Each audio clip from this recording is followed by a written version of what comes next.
ಮಕ್ಕಳೇ ನೋಡ್ರಿ, ಹಿಂದಿನ ಅವಧಿಯಲ್ಲಿ ಮೂರು ಕಲ್ಲುಗಳು ಪಾಠವನ್ನ ಹೇಳಿದ್ದೇನೆ. ಅದೇ ಈ ಮೂರು ಕಲ್ಲುಗಳು ಪಾಠದಲ್ಲಿ ಬರುವ ಪ್ರಶ್ನೋತ್ತರಗಳನ್ನ ಈ ಅವಧಿಯಲ್ಲಿ ಹೇಳ್ತೀನಿ. ಪ್ರಶ್ನೋತ್ತರಗಳನ್ನ ಯಾವ ರೀತಿ ಬರಬೇಕು? ಮೊದಲ ಪದಗಳ ಅರ್ಥ. ಪ್ರಶ್ನೋತ್ತರಗಳು ಏನ್ ಮಾಡ್ಬೇಕು? ನೀವು ಒಂದೊಂದು ಸಾಲು ಬಿಟ್ಟ ನೀಟಾಗಿ ಅಕ್ಷರಗಳನ್ನ ದುಂಡಾಗಿ ಬರೆಯೋದ ರೂಢಿ ಮಾಡ್ಕೋಬೇಕು. ಇಲ್ಲಿ ನೋಡಲಿ ಅಂತ ಹಾಕ್ತೀನಿ. ಇಲ್ಲಿ ಪದಗಳ ಪದಗಳ ಪದಗಳ ಅರ್ಥ. ಪದಗಳ ಅರ್ಥ ಒಂದೇದು ನೋಡ್ರಿ. ಪದಗಳ ಅರ್ಥ ಮೊದಲನೇದು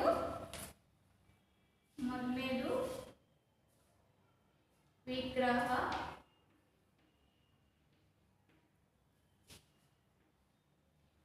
ಪ್ರತಿಮೆ, ಎರಡನೇದು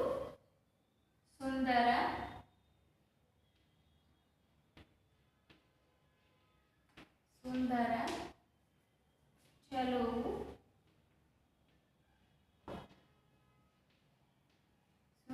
ಚಲುವು, ಮೂರನೇದು ಸಹಿಸು, ತಾಳು,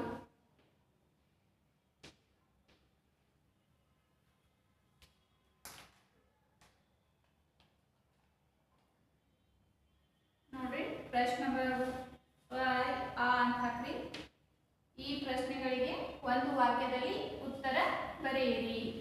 ಈ ಪ್ರಶ್ನೆಗಳಿಗೆ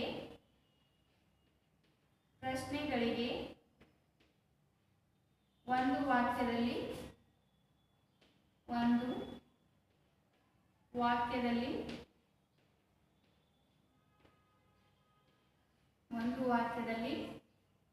ಉತ್ತರ ಬರೆಯಿರಿ.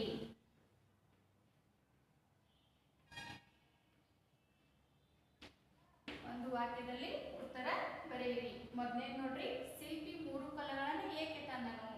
ಶಿಲ್ಪಿ ಮೂರು ಕಲ್ಲುಗಳನ್ನ ಸುಂದರವಾದ ಮೂರ್ತಿಗಳನ್ನ ಕೆತ್ತಲು ತಂದನು.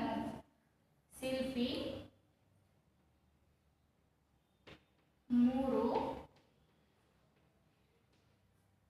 ಕಲ್ಲುಗಳನ್ನು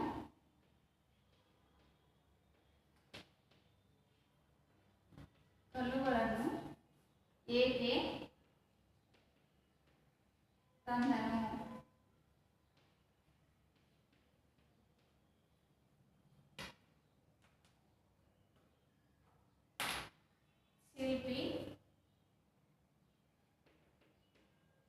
ಶಿಲ್ಪಿ ಸುಂದರವಾದ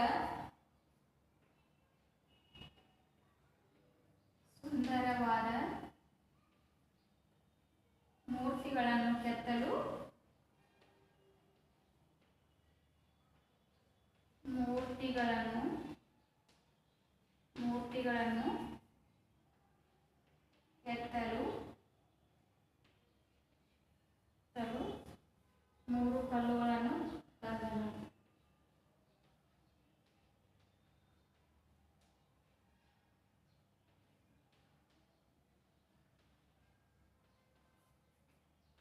ಮೂರು ಕಲ್ಲುಗಳನ್ನು ತಂದನು.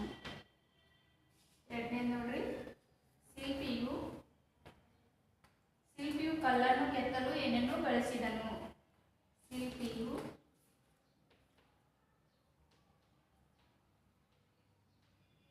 ಕಲ್ಲನ್ನು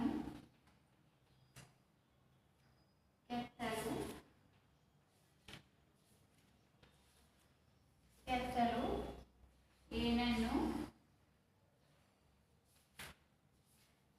ಬಳಸಿದನು?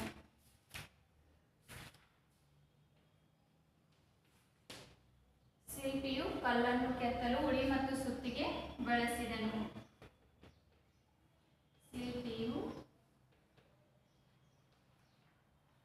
ಕಲ್ಲನ್ನು ಕೆತ್ತಲು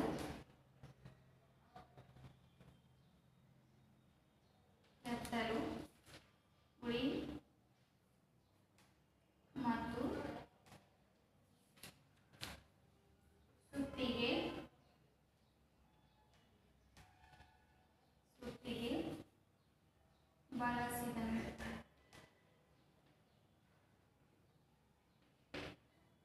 ಅದೇ ರೀತಿ ನೋಡ್ರಿ ಮೂರನೇದ ಹಿಂಗೆ ಬರ್ಕೊರಿ. ಶಿಲ್ಪಿ 3 ಕಲ್ಲುಗಳನ್ನ ಏಕೆ ತಂದನು?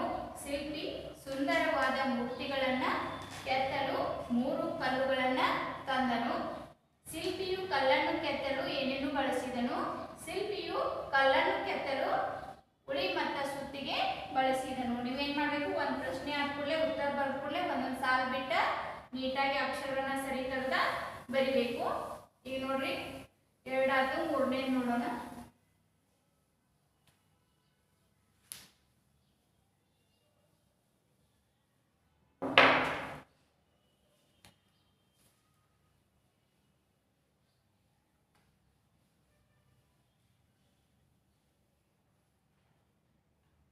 ಮೂರನೇ ನೋಡ್ರಿ,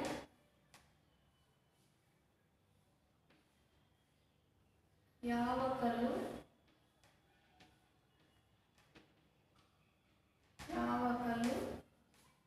ಸುಂದರ ಮೂರ್ತಿಯಾಯಿತು?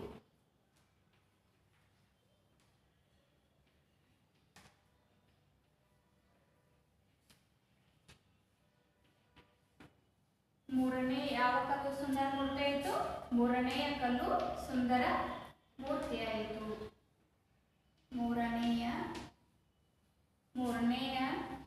ಮೂರನೇ ಕಲ್ಲು ಸುಂದರ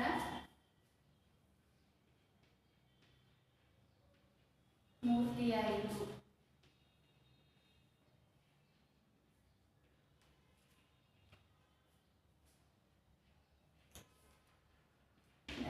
ಮೂರ್ತಿಯಾಯಿತು. 4ನೇ ನೋಡ್ರಿ, 4ನೇದ ಮೊದಲನೆಯ ಕಲ್ಲು ಶಿಲ್ಪಿಗೆ ಏನೆಂದು ಹೇಳಿತು?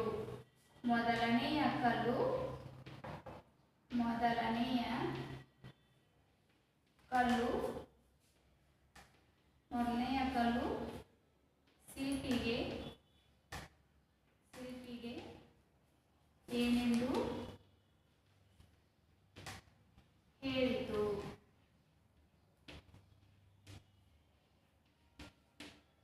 ಮೊದಲನೆಯ ಕಲ್ಲು ಶಿಲ್ಪಿಗೆ ನಾನು ಏಟನ್ನ ಸಹಿಸಲಾರೆ, ನನ್ನನ್ನು ಬಿಟ್ಟು ಬಿಡು ಎಂದು ಹೇಳಿತು. ಮೊದಲನೆಯ ಕಲ್ಲು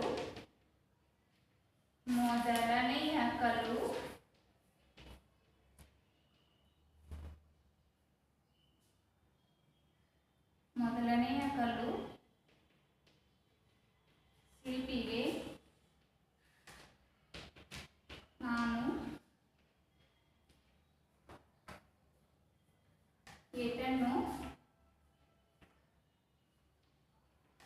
ಏಟನ್ನು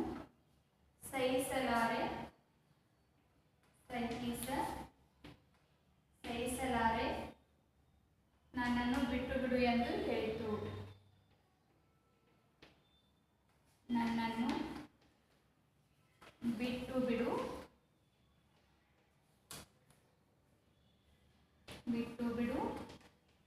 ಎಂದು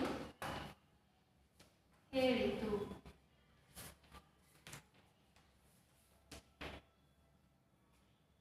ನೋಡ್ರಿ 5ನೇ ಪ್ರಶ್ನೆ,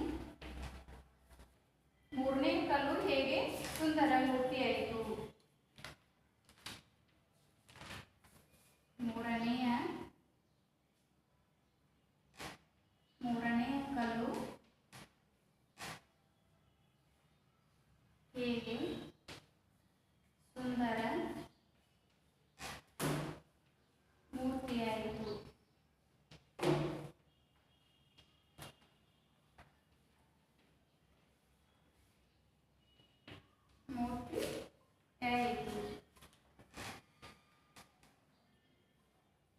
ಮೂರನೇ ಕಲ್ಲು ಏನ್ ಮಾಡ್ತಾನೋ ಎಲ್ಲಾ ತಾಳ್ಮೆಯಿಂದ ಎಲ್ಲಾ ಏಟುಗಳನ್ನ ಸಹಿಸ್ಕೊಳ್ತೈತಿ, ಅದಕ್ಕೆ ಸುಂದರ ಮೂರ್ತಿ ಆಯಿತು. ಮೂರನೆಯ ಕಲ್ಲು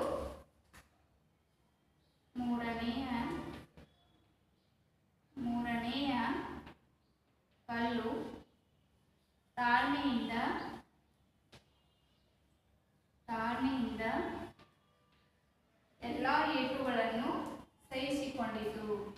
ಎಲ್ಲ ಏಟುಗಳನ್ನು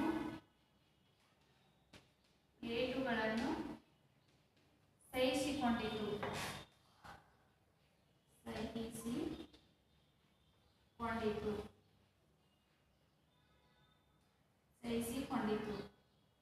ಅದಕ್ಕೆ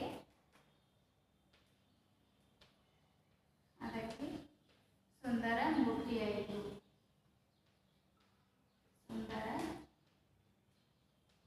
ಮೂರ್ತಿ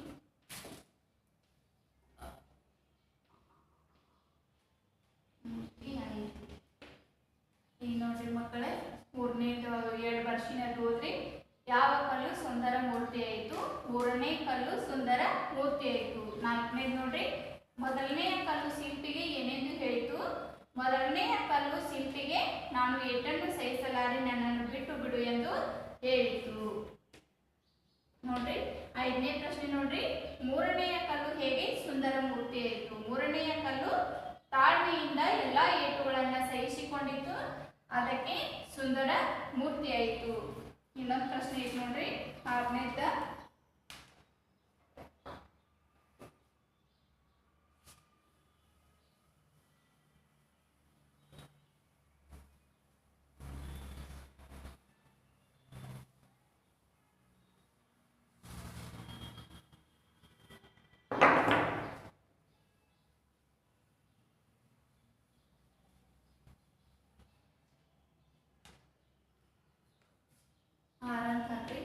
ಜನರು ಏನನ್ನು ಕಣ್ತುಂಬ ನೋಡಿ ಆನಂದಿಸಿದರು. ಜನರು ಏನನ್ನು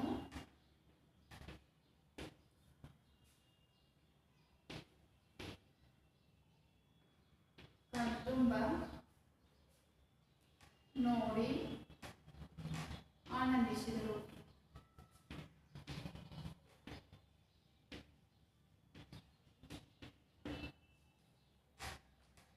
ಜನರು ಏನ್ ಮಾಡ್ತಾರೆ? 3 ಶಿಲ್ಪಗಳ ಸೌಂದರ್ಯವನ್ನ ಕಣ್ತುಂಬ ನೋಡಿ ಆನಂದಿಸಿದರು. ಜನರು 3 ಶಿಲ್ಪಗಳ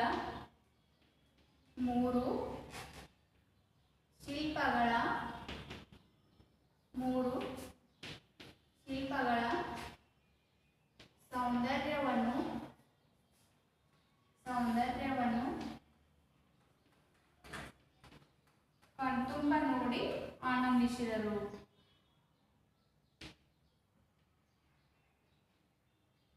ಕಣ್ತುಂಬ ನೋಡಿ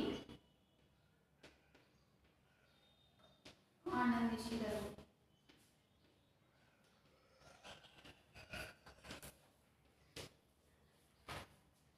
ಮಕ್ಕಳೇ ನೋಡ್ರಿ, ಈಗ ಏನಾಗೈತಿ? ಈಗ ಪ್ರಶ್ನೋತ್ತರಗಳು ಅಷ್ಟೇ ಹೇಳಿದೀನಿ.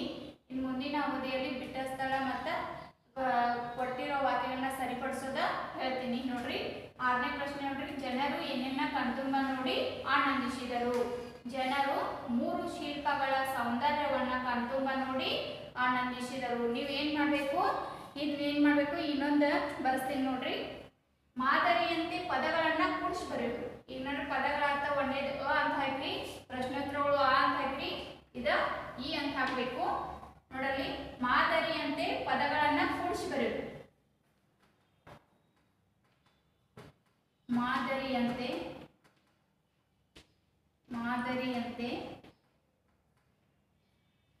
ಪದಗಳನ್ನು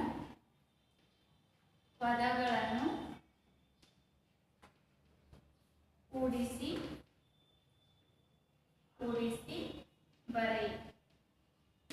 ಒಂದೇದು ನೋಡ್ರಿ, ಮೂರ್ತಿ ಅಧಿಕನ್ನು ಮೂರ್ತಿಯನ್ನು, ಮೂರ್ತಿ ನೋಡಲಿ ಅಧಿಕ್ ಅನ್ನು ಕೂಡಿಸಿ ಬರೋದು. ಮೂರ್ತಿಯನ್ನು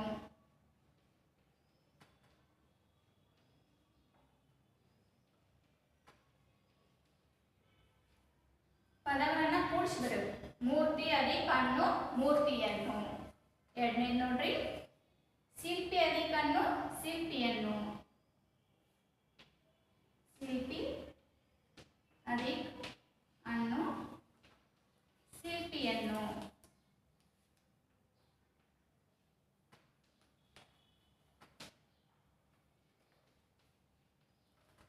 ಶಿಲ್ಪಿಯನ್ನು. ಮತ್ತು ನೋಡ್ರಿ, ಸುತ್ತಿಗೆ ಅಧಿಕನ್ನು ಸುತ್ತಿಗೆಯನ್ನು,